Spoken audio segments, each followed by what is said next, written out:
Every year on June 20th, we observe World Refugee Day, and I wanted to lift up some statistics and offer some information for you on this day. Currently, there are 117.3 million forcibly displaced people worldwide. That doesn't mean necessarily that they've left their home country, but they've had to leave their homes, and so they may be in another part of the country. At the end of 2023, as a result of persecution, conflict, violence, human rights violations, or events seriously disturbing public order, there are now 117.3 million people forcibly displaced. Of that number, 68.3 million are internally displaced people. So they're within their country, but not in their homes. 37.6 million are refugees, so people seeking safety elsewhere. 6.9 million are asylum seekers, people that are seeking a place of safety as they're being persecuted. 5.8 million are other people in need of international protection. And these are statistics from the UNHCR, the United Nations High Commission for Refugees. It's also notable that of these numbers, 47 million are children. At the end of 2023, of the 117.3 million forcibly displaced people, an estimated 47 million, or 40%, are children below 18 years of age. 2 million children were born as refugees. So this is between 2018 and 2023. An average of 339,000 children were born as refugees each year.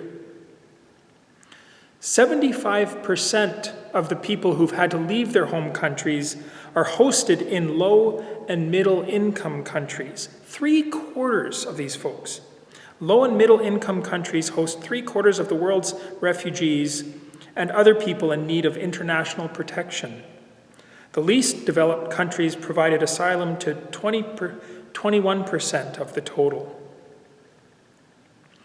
It has been said that the average length of time that refugees spend in camps is 17 years. Now there's some nuance to that, and I'll give some more information in a moment.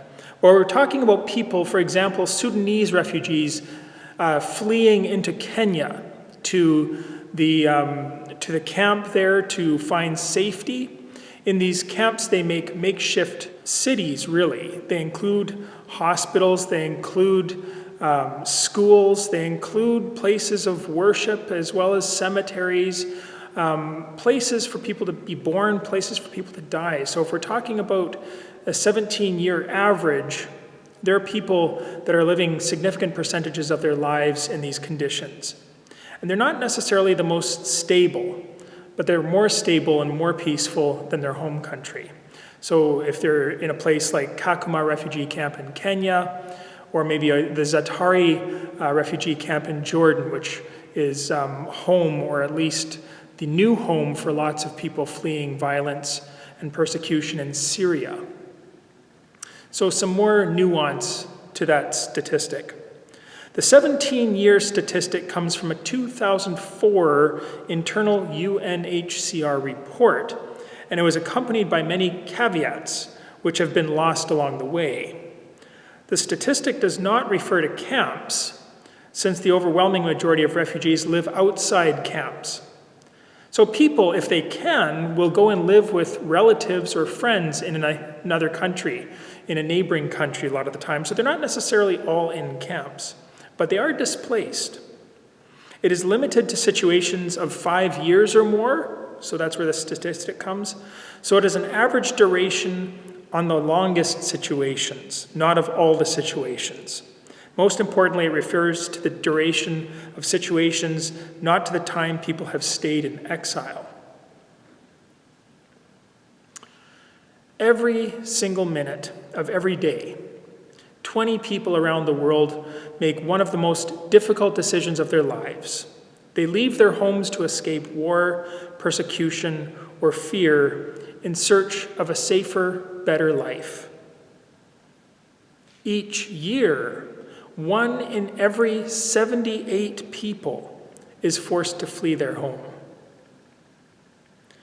As mentioned, as of the end of 2023, 117 million people worldwide were forcibly displaced from their homes or stateless.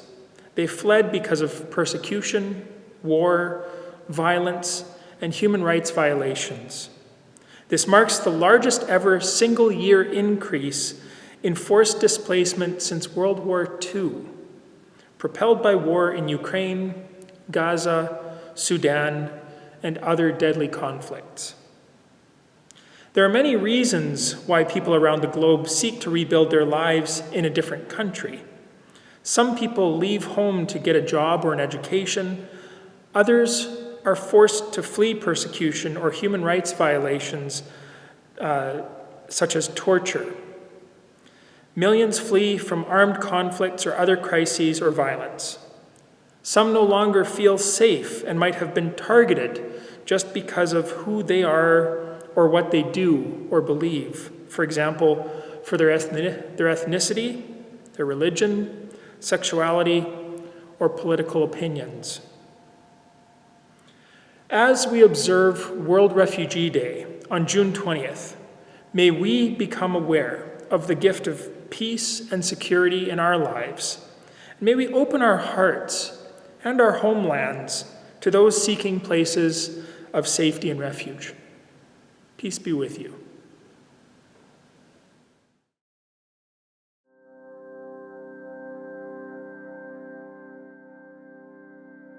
There were times when the airplanes that drop bombs to kill people would come. So those were the most frightening moments for me. So you need to have to run for your life. Those are really terrible moments that I still remember until today.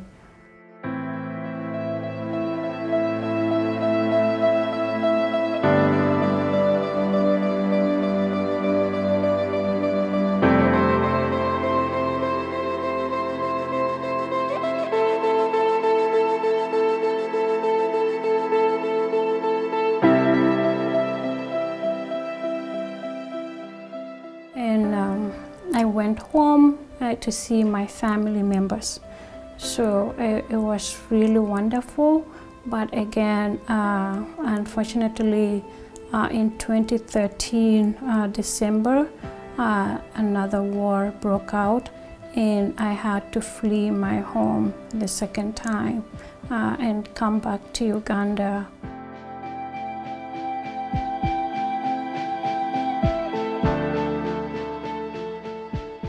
I happened to be fortunate enough to be resettled in Canada within 1 year and a half. So it was really a great moment, and I am grateful to my brother, the church, and Canadian Lutheran World Relief for the work they have done for me.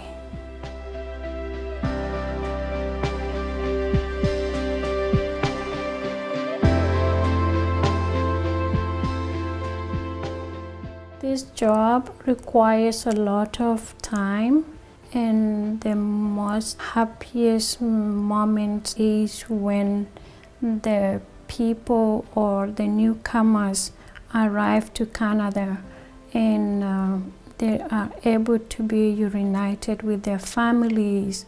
Those moments are just beautiful. So I will urge Canadians to be able to help. There are so many ways you can help the refugees. There are so many programs that are available for the refugees to be resettled to Canada. So that's my message